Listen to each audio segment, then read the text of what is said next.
following you for quite some time through YouTube, and I also follow the spiritual practices that you offer. But as a non-Hindu, I don't know if I can relate to Shiva. Is Mahashivratri still relevant for me? Oh.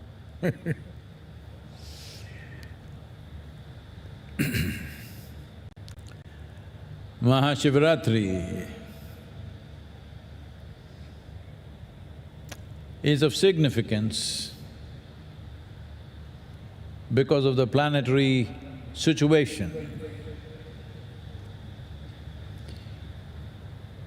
So, Mahashivratri is relevant for every life that's upon this planet. When I say every life, if you are a worm, an insect, a bird, a tree, an animal, particularly if you are a human being, because to benefit, to really benefit, you need a vertical spine. Fortunately, we, the human beings, are the only ones who have attained to this possibility of keeping our spines vertical when we wish to. Those of you who've gone down, wherever you are, time to keep it erect. Because on this day, there is a natural upsurge of energy. Doesn't matter what religion you belong to, what culture you belong to, if you have a spine and it is vertical, you can immensely benefit. But even if you are an invertebrate, you can still benefit. Well, there is a lot that we can say about this as to how it happens. But to give a very simple example, all of you know that today our modern ships are nuclear-powered and, you know, they are of a different kind. But still, for a sailor, but especially if you were a sailor 100, 200 years ago, where you were depending upon the sails, the tides in the ocean determined where you go and when you go.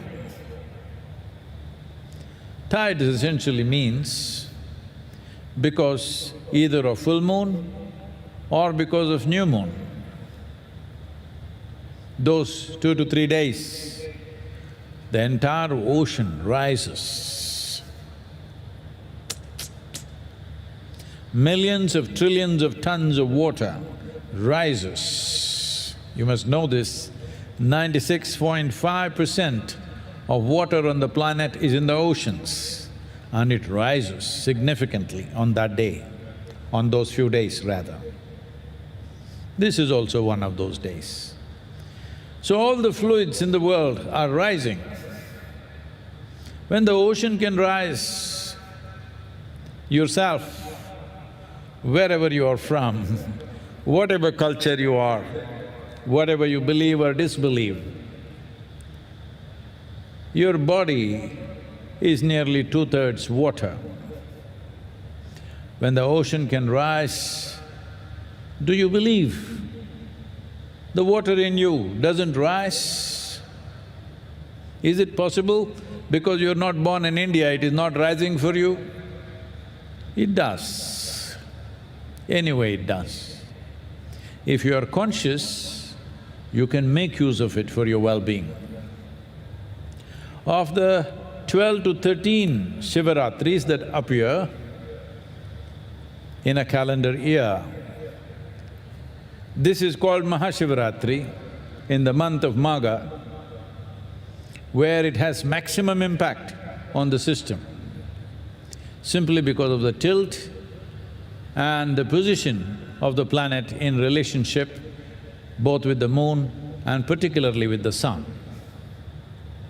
So, what you believe and disbelieve, what culture you come from, what you look like, doesn't matter. There are things happening in the world which affects every life. Mahashivratri is one of them, it affects every life. Those who are conscious can make use of it to become exuberant, ecstatic lives. You also know, on full moon days and new moon days, those who have unfortunately lost their mental balance and who are in serious conditions, let's say in institutions, those days all the institutions take extra care, because those days one's madness is also exaggerated. Because this is not about madness or meditativeness, it is just an upsurge. When there is an upsurge, when there is a big wave, if you know how to ride the wave, it will be great joy. If you do not know how to ride the wave, you will get crushed by the same wave. Somebody who is an expert wave rider, his dream is a tsunami. He would like to ride it. But the word tsunami would strike terror in most people's minds. So this is the same way. There is a little bit of a tsunami within you. It's my intention, it's my wish and my blessing that you must ride this. You must ride this towards your well-being. You must ride this to become an exuberant, an ecstatic human being. It doesn't matter where you are, you don't have to believe or disbelieve anything, you just have to experiment a little bit. If you're against experimentation because you're attached to some dogma, some fundamental belief systems, well, you can still experiment, but if you're against experiment, obviously you're fearful of the truth. Truth is not a bad thing. Truth seems to threaten you only because you have invested heavily in falsehood. If you have not invested in falsehood, what is the problem with truth? That is the best thing that can happen. But truth can dismantle things that you have invested in. This is a brief life. There are only two things to your life. When it comes to your experience of life, the profoundness of your experience. When it comes to your activity, the impactfulness of your activity. This is all there is to life.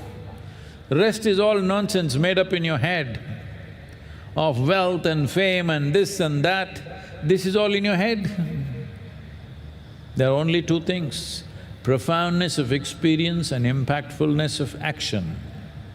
This is all there is to our lives. If you want this, if you want to craft your life in such a way that you determine how profound your life is and how impactful your actions are,